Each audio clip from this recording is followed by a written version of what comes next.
Pada pagi hari ini, saya atas perintah dari Bapak Kasal untuk melaksanakan joint press conference berkaitan dengan pelaksanaan salvage KRI Nanggala yang mengalami kedaruratan dan tenggelam pada tanggal 21 April yang lalu.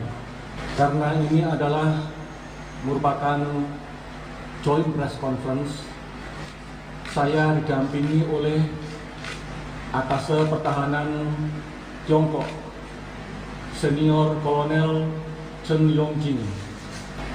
Proses pencarian KRI Nanggala telah melibatkan banyak pihak, baik dari dalam maupun luar negeri. Bantuan diberikan oleh negara-negara sahabat. Selanjutnya, setelah dilaksanakan identifikasi lebih lanjut, maka bagian-bagian dari KRI Nanggala telah ditemukan, di mana posisi dari bow section atau haluan, di mana posisi dari sail section atau anjungan, dan di mana posisi dari stern section atau buritan. Di slide ini kita bisa melihat, ini adalah tempatnya bow section. Ini yang di haluan. Ini adalah stern section atau buritan. Dan ini adalah sail section atau anjungan yang ada nomornya 402. Kita bisa mengetahui juga berapa jarak sebenarnya antara bagian-bagian satu dengan lainnya. Antara haluan dengan anjungan ini kurang lebih 107 meter. Kemudian antara haluan dengan datum di mana perkiraan kapal selam mengalami daruratan itu kurang lebih 47 meter, dan juga antara stern atau buritan dengan sail section itu kurang lebih 36 meter. Bagaimanakah tugas-tugas atau operasi yang dilaksanakan oleh mereka, kapal-kapal dari Tiongkok? Untuk Tansuo EA, mereka melaksanakan survei bawah laut, dasar laut, yang dalamnya kurang lebih 839 meter. Apa yang didapatkan dari scan bawah laut dengan jarak lebarnya 2,5 km dan panjangnya 3,7 km tersebut tidak jauh beda dengan data yang diberikan oleh KRI Rigel kita. Tidak beda. Begitu juga penggambarannya, kita bisa melihat di sini adalah tempatnya haluan, kemudian di sini tempatnya anjungan yang ada tulisannya 402, kemudian di sini tempatnya buritan atau stern section. Dan ada satu hal di sini, tempat kita menamakan crater atau kawah, diameternya kurang lebih 38 meter dengan kedalaman kurang lebih 10-15 meter. Ini yang sampai saat ini kita masih belum mengetahui apa sebenarnya kawah tersebut. Kemudian dive operation yang kelima adalah tetap fokus pada area di dalam kawah dan memperluas area pencarian menggunakan side sonar scan. Ini fungsinya apa? Kok masih muter-muter terus? Karena sampai saat ini, selain bow section, selain stern section, selain sail section, masih ada satu lagi yang belum ditemukan. Di mana itu? Yaitu posisi pada pressure hole-nya, yang tengah-tengah yang besar, yang kurang lebih panjangnya 45 meter, yang sampai sekarang masih belum tahu di mana posisinya. Karena ingat bahwa dasar laut ini kalau melihat dari kontur yang ada, dasar laut ini adalah merupakan bukan batu, tetapi mud atau lumpur.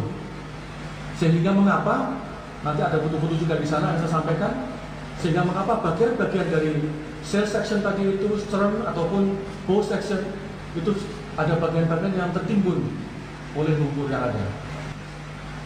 Ini adalah hasil investigasi tim Tansuo Erhao yang langsung bisa melihat di manakah posisinya, apakah yang kelihatan di sana itu. Kita melihat di sini ini dihadapkan dengan gambar yang sebenarnya dari kapal selam kelas Cakra. Ini adalah posisi dari lambung kiri. Lambung itu sebelah. Lambung kiri dari kapal selam. Di sini ada tangki udara tekanan tinggi, dan di sini ada ruang torpedo.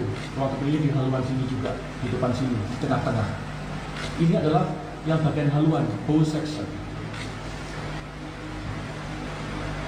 Kemudian bagian haluan ini juga masih haluan. Kita bisa melihat di sini, ini adalah ruangan torpedo haluan.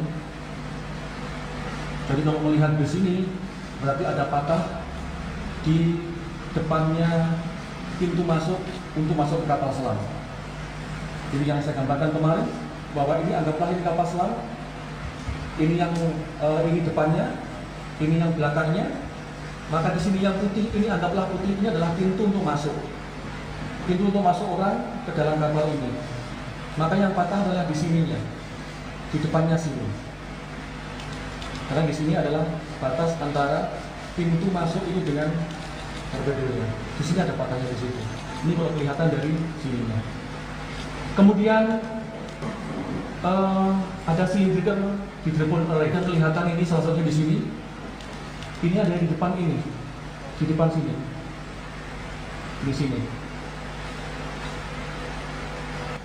Kemudian masih di haluan juga, ini memperlihatkan di dalamnya ruang torpedo. Saya menyampaikan kemudian di ruang torpedonya ini ada tangki pembuang sampah. Mengapa kok ada tangki pembuang sampah? Jadi kalau kita berlayar lama di laut, kita tidak diizinkan untuk melaksanakan buang sampah sembarangan. Jadi angkatan laut mentaati itu. Ini adalah tempatnya, ada di ruang torpedo. Itu di sebelah kiri bawah dari ruang torpedo. Nah, ini adalah bagian anjungan atau sail section. Sail section ini posisinya ini, maaf, ini posisi yang sebenarnya dilihat oleh Tan Suwo and Hao. Ini posisinya, kalau saya menggambarkan posisinya begini. Jadi agak ke bawah begini. Yang sebenarnya dia di sini. Berdiri begini. Ini adalah pintunya. Ini pintunya ada di sebelah kanan sini. Jadi dia terlepas. Ini geladak, maksudnya geladak adalah tempat kita berpijak. Kalau kita jaga di atas, tempatnya kita berpijak di situ. Kemudian selain bagian anjungan ini, bagian anjungan begini ini juga ada antena radar. Radar ini berada di anjungannya. Di anjungan sini, di selnya ini ada di atasnya nomor 402 itu ada alat-alat angkat di situ. Yang mulai dari periskop, antena komunikasi, snorkel, radar, kemudian ada ESM, ada di situ semua. Tapi peralatan ini kalau nggak dipakai, dia dimasukkan sehingga rata dengan anjungannya. Kalau dia dipakai, baru dinaikkan ke atas. Nah, ini salah satunya adalah antena radar itu. Ini adalah stern section atau buritan. Kalau di gambar kapal selam yang sebenarnya, ini adalah begini. Ini bagian buritan. Ini adalah kemudi vertikal. Jadi untuk digerakkan kalau kita mau belok kiri kanan, pakai ini. Kemudian adalah kemudi horizontal belakang, karena yang di haluan juga di depan itu ada kemudi horizontal, haluan depan itu. Kemudi selam timbul untuk menyelam dan juga untuk timbul. Itu ada di sana. Nah, ini yang vertikal. Ini. Nah, ini adalah kemudi vertikalnya. Salah satunya di atasnya ada tempatnya ini. Ini adalah ada pengikat di sini untuk keamanannya kabel torpedo pada saat ditembakkan. Nah, ini adalah propeller kapal selam kita yang ada di sini. Ini propellernya. Jadi secara detail Tan Suwo Hao sudah melaksanakan operasinya sedemikian jauh sampai 839 yang membutuhkan pikiran tenaga. Dapat dibayangkan kita Kalau Bapak Ibu mungkin masuk ke dalaman nyelam saja 10 meter, 30 meter, kepikiran nggak? Ini masuk sampai 839, bisa dibayangkan bagaimana untuk psikologis yang mengendarai itu. Nah ini adalah life raft. Life raft ini bisa digunakan, sebenarnya ada dua life raft. Ini posisinya di sini, di depan sini. Jadi ada yang agak tinggi di sini. Life raft ada dua buah. Jadi dia digunakan kalau kita mengalami kedaruratan pada posisi yang memungkinkan dia bisa dilepaskan. Ada alatnya di bawah untuk melepaskan. Nah ini sudah diambil oleh, ini tertimbun oleh lumpur.